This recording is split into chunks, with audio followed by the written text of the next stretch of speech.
What is the meaning of life? Or what is the meaning of dying?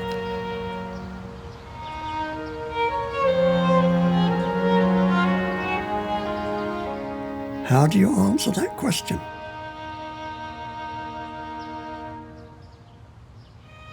My name is David Hutt.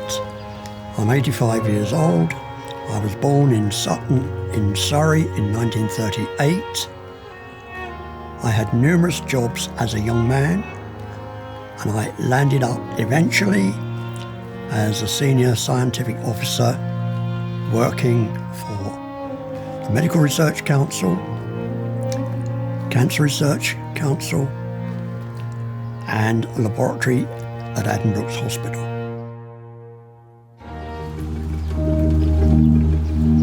My outlook on life at the moment is completely alien to when I was a young man. How younger people are going to fare now under the present situation in the country, I don't know. I fear for them, because the outlook is not necessarily promising, but in many respects quite bleak and totally different from our parents' time and me as a parent, my time.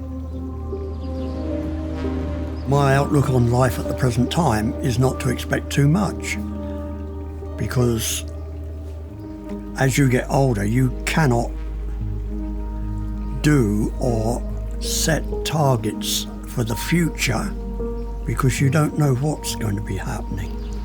There is an age restriction. However, I intend to try and work until I am 90, and that is purely a personal target that I have set myself. Should I achieve it, I will be quite chuffed to think, right, well, now I can sit down and go to sleep. One has to be optimistic about the future, but it is not a certainty, the way things are at present, that there are going to be more and more problems, more wars, more major disasters. And I think the whole population of the world is going to be shaken up in due course. I'd like to go back 20 odd years, but we can't do that, can we? You've got to go forward.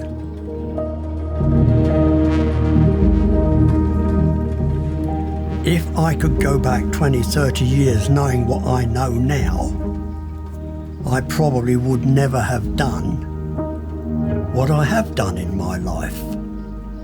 I would have had a complete change of direction. I probably would never have lived in England all my life. But then I would have lost out big time. I wouldn't have had the grandchildren I have. I wouldn't have had the wife I've got, who has been my partner, my friend.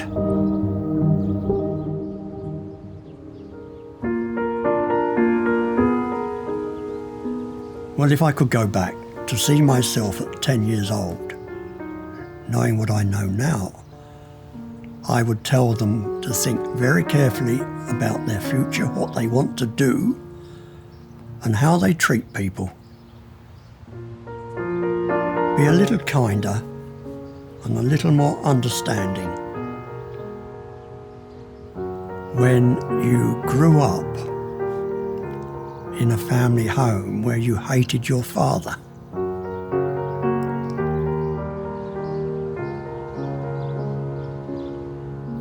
if I was to go back knowing what I know now, I would probably have more understanding and be able to impart a little more wisdom to that 10-year-old to say, try again, take a different approach to things. A lot of what we do when we're older is based upon your upbringing when you were tiny. Some things you can erase, some aspects you never ever forget.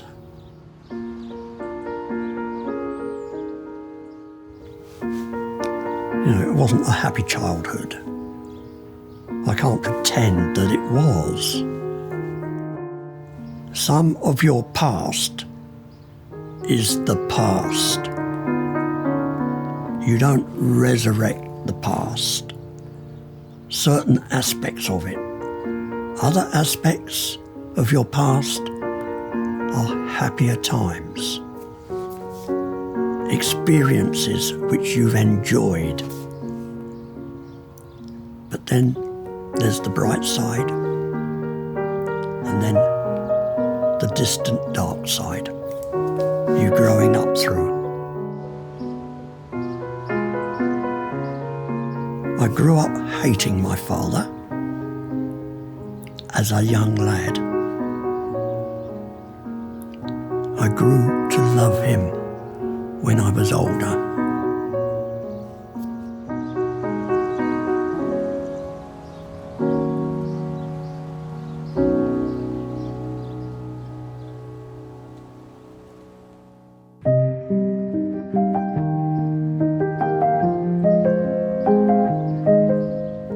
Do I fear death? Sometimes, yes, because it's going to happen to everyone at some stage. I believed in God, yes, even as a young lad. I never gave it very much importance. I met my wife,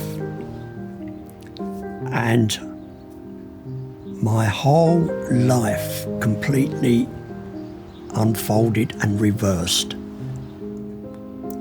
I felt more at peace with myself and my birth family, more understanding. All I can say is that my wife has been my backbone. She put everything I aspired for in perspective, with encouragement and erasing self-doubt that as a young person, when your parent says you're no damn good, you never will be any be good, sticks. And that is something I vowed never, ever to say to my children when they were tiny. And I never have said.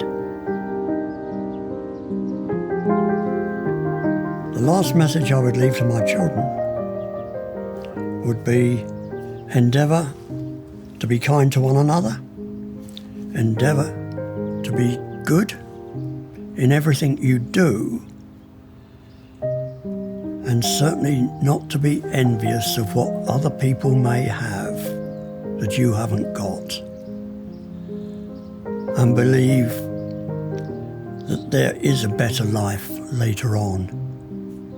Don't dismiss a religious conviction out of hand.